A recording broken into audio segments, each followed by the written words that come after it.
Saat ini, Israel telah meluncurkan operasi Gidones Chariots II yang terfokus pada kota Gaza. Tujuannya dinyatakan adalah untuk menghapus keberadaan Hamas dan mengembalikan para sandera. Beberapa hari yang lalu, Hamas merilis sebuah video yang menampilkan salah satu sandera, memperingatkan bahwa operasi IDF yang akan datang dapat mengancam nyawa mereka. Menteri Pertahanan Israel, Katz, menyatakan bahwa ketika kesempatan muncul, tidak akan ada jalan mundur dan aktivitas IDF akan meningkat hingga para pelaku kejahatan dari Hamas memenuhi syarat-syarat Israel untuk mengakhiri konflik yang mencakup pembebasan semua sandera dan pelucutan senjata. Jika tidak, mereka akan menghadapi kehancuran. Ini merupakan pernyataan terbaru dari Menteri Pertahanan Israel sebagai ancaman terhadap Hamas, muncul setelah apa yang tampak sebagai tawaran gencatan senjata dari pihak Hamas. Terlihat seolah Hamas menyatakan, "Kami terbuka untuk perdamaian." Namun, jika ditelusuri lebih dalam, Anda akan mendapati bahwa ini adalah pola yang sama yang telah mereka ulang selama waktu yang cukup lama. Mereka tidak sepenuhnya memenuhi tuntutan Israel, setidaknya demikianlah yang terlihat. Dalam konteks operasi ini, IDF secara khusus menargetkan beberapa gedung tinggi di kota Gaza. Dalam beberapa hari ke depan, IDF berencana untuk menyerang bangunan-bangunan yang telah dijadikan sebagai infrastruktur teroris di Gaza, seperti tempat untuk kamera, pusat komando, posisi penembak jitu dan anti-tank, serta kompleks komando dan kontrol. IDF juga merilis salah satu grafik yang menunjukkan bagaimana bangunan-bangunan ini telah dimodifikasi menjadi infrastruktur Hamas. Kami sering terpecah pendapat tentang grafik-grafik ini. Kami menghargai kemudahan pemahaman yang ditawarkan, tetapi di sisi lain, kami telah melihat Israel melakukan kesalahan. Contoh yang mencolok adalah fasilitas Hamas yang berada di bawah rumah sakit Shifa, di mana Israel menggambarkan beberapa fasilitas dengan cara yang jauh lebih rumit daripada kenyataannya, yang dapat menimbulkan harapan yang salah.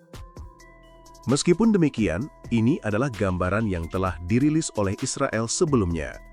Mereka menyatakan bahwa dalam beberapa hari ke depan, IDF akan melancarkan serangan yang sangat terarah terhadap infrastruktur teroris yang dianggap sebagai ancaman langsung bagi pasukan IDF.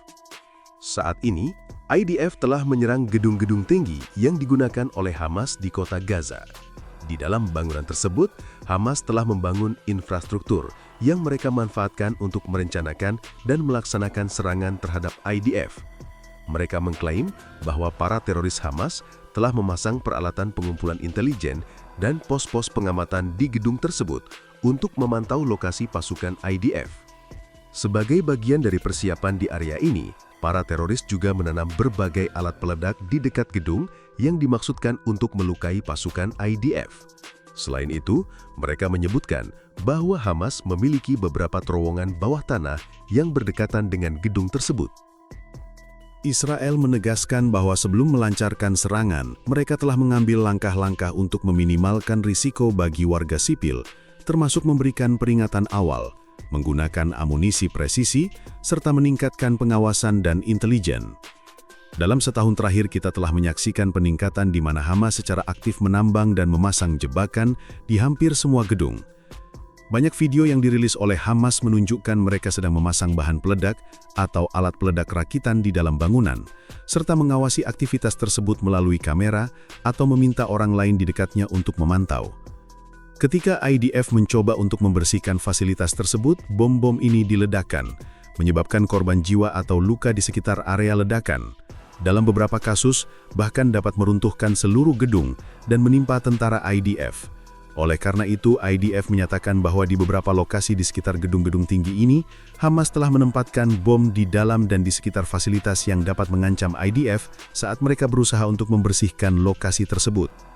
Kini Al Jazeera dalam laporannya menyatakan bahwa manajemen Mostata Tower membantah klaim Israel yang menyebutkan bahwa gedung tinggi tersebut digunakan oleh pejuang Hamas. Pihak manajemen menjelaskan bahwa lokasi tersebut hanya dapat diakses oleh para pengungsi. Tarak Abu Azum dari Al Jazeera melaporkan bahwa sejumlah warga sipil mengalami luka-luka akibat serangan Israel terhadap menara 12 lantai tersebut dan telah dibawa ke rumah sakit Shifa. Dampak serangan itu terasa luas, memicu kekacauan di area sekitarnya. Beberapa tenda darurat juga terkena dampak, menunjukkan fase baru dalam kampanye militer Israel. Itulah laporan dari Tarak Abu Azum. Analis militer Elijah Maganer meminta maaf atas segala kesalahan penyebutan dan menyatakan kepada Al Jazeera bahwa Israel menargetkan gedung-gedung tinggi di Gaza untuk mengurangi potensi korban jiwa di kalangan pasukannya saat mereka bergerak maju ke darat, sambil menimbulkan rasa takut dan panik di kalangan penduduk sipil. Ia menyatakan, ini juga memiliki keuntungan psikologis, menghancurkan cakrawala menciptakan efek kejutan, disorientasi, serta ketakutan dan kepanikan di antara warga sipil yang tidak memiliki gambaran jelas tentang masa depan atau kapan konflik ini akan berakhir. Ini adalah persiapan untuk menduduki kota Gaza.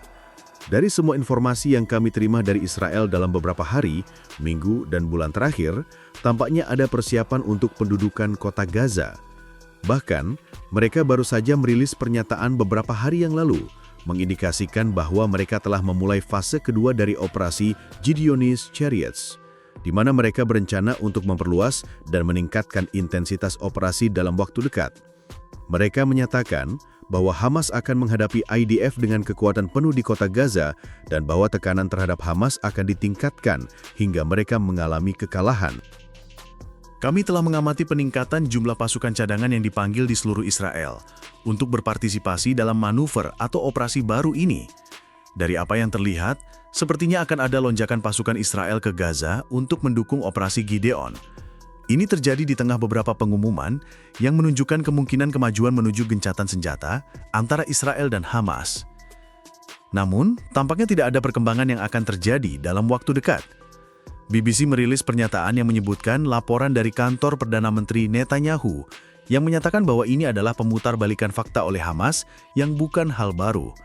BBC menegaskan bahwa perang tidak akan berakhir hingga 48 sandera dibebaskan, 20 diantaranya diyakini masih hidup, Hamas dilucuti, Gaza didemilitisasi, dan Israel tetap memegang kendali keamanan. Selain itu, pemerintahan sipil alternatif juga perlu dibentuk. Sementara itu, Hamas terus menyerukan kesepakatan yang akan menukar sandera dengan tahanan Palestina, menarik pasukan Israel, membuka kembali penyeberangan perbatasan, dan memulai proses rekonstruksi. Kita masih melihat perbedaan pandangan antara kedua belah pihak tentang apa yang dianggap sebagai jalan yang layak untuk gencatan senjata. Israel menegaskan bahwa Hamas harus sepenuhnya dihapus dan dibubarkan dengan organisasi baru yang memimpin Gaza serta mendemilitarisasi jalur Gaza. Dengan demikian, bahkan setelah Hamas jatuh, Israel ingin memastikan tidak ada kelompok baru yang bisa mengambil alih dan melancarkan serangan seperti yang terjadi pada 7 Oktober di masa mendatang. Di sisi lain, Hamas bertekad agar semua pasukan IDF keluar dari Gaza. Ini menunjukkan betapa jauh berbeda posisi kedua belah pihak. Meskipun Hamas terus mengklaim berusaha untuk mencapai gencatan senjata, hal ini tampaknya tidak diperhatikan oleh kedua pihak. Kami sebelumnya membahas operasi pemusnahan Abu Ubaidah, juru bicara utama Hamas. Belum jelas apakah ini adalah operasi yang disengaja menjelang dimulainya operasi Gideon's Chariots 2. Dugaan kami adalah bahwa ketika ada kesempatan untuk mengincar pejabat senior, Israel pasti akan melakukannya tanpa menunggu. Dalam konteks ini, masuk akal bahwa tokoh propaganda utama di dalam Hamas dibasmi saat pasukan Israel memasuki kota Gaza. IDF melaporkan pada Selasa lalu bahwa mereka telah menyerang dan menghabisi juru bicara sayap militer serta kepala aparatur propaganda Hamas, Huda Haifa Kalut, yang dikenal sebagai Abu Ubaidah.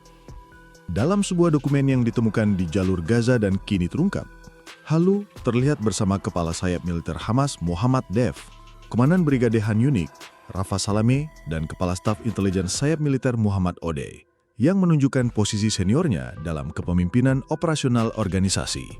Mereka menyatakan bahwa Haldu secara konsisten bersembunyi di balik topeng dan berperan sebagai wajah organisasi teroris Hamas, bertanggung jawab atas propaganda dan upaya perang psikologis.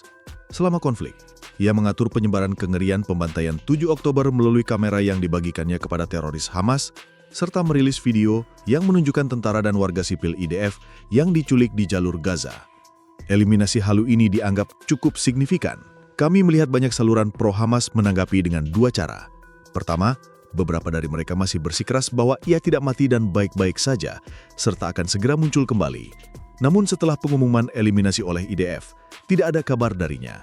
Di sisi lain, meskipun tidak secara terbuka mengakui kematiannya, ada yang merayakan pencapaian dan kontribusinya selama hidupnya. Hal ini tentu saja menyentuh banyak orang di pihak Hamas dalam konteks konflik ini.